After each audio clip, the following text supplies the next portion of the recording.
Alon Goren, founding partner of Draper Goren Blockchain, with us. DGB.vc is their website.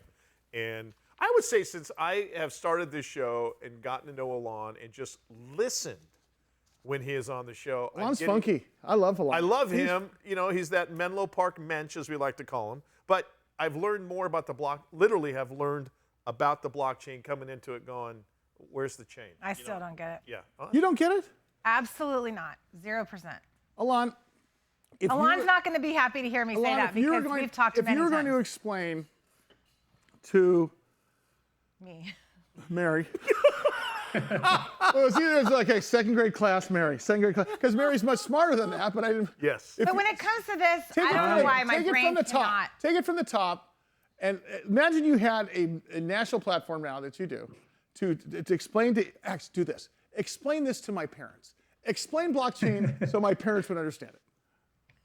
Well, imagine an accountant that can't make a mistake, right? It just the ledger is permanent. Okay, explain it's ledger. there. Okay, explain ledger to those folks who may not understand ledger. Well, your parents would know what a ledger is, because they had to write it down. Ledger right? used to be a book. They said keep the books. Oh, yes. You had books which were called ledgers. But it was a physical thing I could touch. So where is the blockchain? Well, here's the thing. So if they wrote down today's date, okay, and then they wrote down your name, and they said paid $1 to Sully, and then services were potato. You paid me $1 for a potato. Yeah. They would write it down, and it was, is that a 10 cents or is that $1? Yeah. Blockchain so where are you does putting this, that now? okay. You're typing it into the computer, and it's going. Now, how does it manifest itself? It's in the cloud, and different blockchains do it a little differently. But the idea, the original idea, is that it's verified by many people around the world. Now talk about that. So, and those people are doing it for a infinitesimal percentage of the transaction, maybe 0.0000001%, but they do it on so many transactions. It's lucrative after you do it on bazillions of transactions, right? Yeah, and a lot of times too, people are doing it just to be a part of the network, to keep the network secure.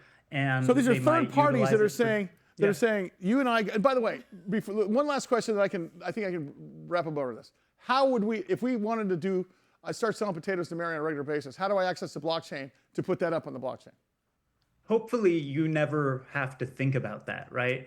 You should probably use Stripe or some payment service that might use that backend to be more efficient, to be more secure, to be more trustworthy. And you will just go online and go, okay, what's the future version of QuickBooks, or what's the next version of a payment gateway to charge my fees? So if I have a service, if I have a product or service that I'm selling you, okay, and you say, yes, I want that product or service, and you now pay me using one of these services that depends on blockchain accounting, let's just call it for just analogy, okay? Yeah. Basically what it says is, I can never say you didn't pay me the buck, and you could never say I didn't give you the potato. Okay. Because in real time, it's there. It's happening. Yep. And it's verified. There's a whole stadium full of people verifying it. And I've heard you say before, it can't be manipulated. It can't be changed, right? Because of all the people that are verifying. Yeah. Yeah, and let's say we go and we decide that you actually owe me 50 cents instead of $1. We just initiate that transaction. It's been verified, and now you see, oh, there was the $1 transaction. But then they she changed paid me this. I did this, and now you can see what happens. Look at your skepticism is now turning into curiosity. I can see it on your face. Here's the things. First of all, I love just how soft and like kindergarten teacher you were with that. That was so perfect for me, because I really need it dumbed down. And second of all, I don't think I even need to understand, because I'm just using Venmo. You probably don't, Venmo, which is the idea, right? Perfect. You probably don't.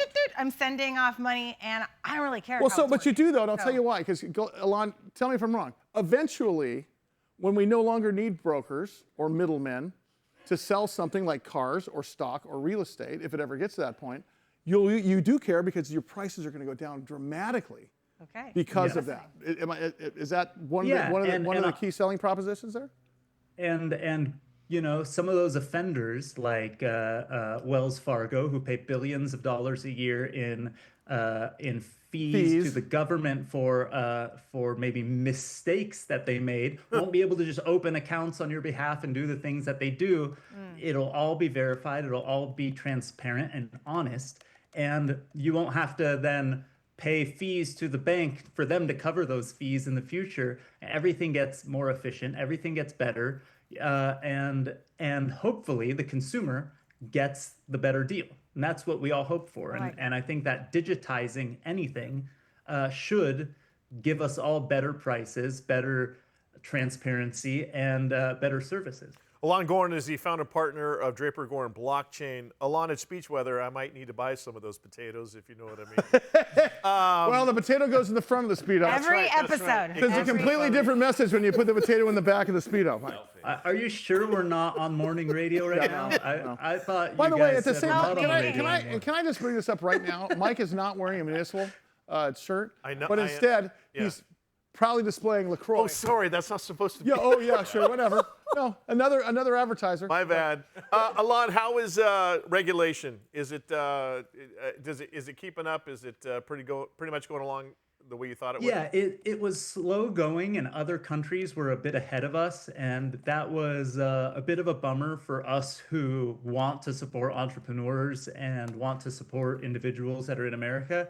But we're catching up, and some of the things that have changed are really, really great for us. So I've mentioned this, I think, previously here, but there's something called the Genius Act that actually shows a framework for businesses and how they could be using stable coins in their businesses. So stable coins are like those coins that are stable, they're connected to something, right? So, no, you it use could that be instead of a connected to real dollar, estate, something obscure, but $1 equals one coin, right? Yep. And that makes it really easy for the average human to deal with.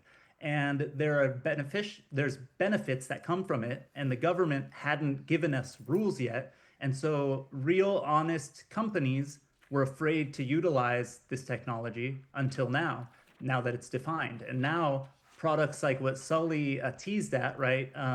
Mortgages that are online and digital will be able to utilize these stable coins to be more efficient. Well, like BLNE starting to do blockchain. Hey, I have a question for you. You just said using things like Stripe and those type of payment systems. But when do we get institutional adoption? Because like you just said, there's got to be kicking and screaming going on here with the Wells Fargos of the world and the Chase and so on and so forth. Because if they adopt it, obviously, they're going to have to adopt their profit model a little bit, correct? Yes and no. The beauty is, so there is, I know I like to tease because obviously I got into this space because I think those big institutions need to change, and I think that they're not doing right by their largest customer base, not by dollars, but by individuals. But the beauty of it is that when these things become digital, when our mortgage is digital, when the shares we own in companies are digital, those banks will actually know the value of them in real time.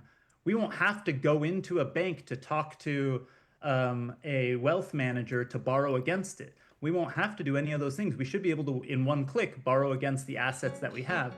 And those kind of products are only available to wealthy people right now, right? They're only available to people who have so many millions that it makes financial sense for the bank to let you go in and talk to some kind of private banker. But for the rest of us, we have to spend 2 weeks dealing with a mortgage company over the phone and showing documents and doing all these things, when something like our mortgage, something like assets we hold, should be a one-click thing to borrow against. If it becomes one click to borrow against, that actually opens a ton of profit opportunities for the banks and financial institutions, because they make money, the most amount of money, off of us when we borrow money from them. God love him. Alon Goren, founding partner of Love Draper you, Goren Alon. Blockchain, DGB.vc. Do you feel better? Do you feel is at the all? website. A little bit?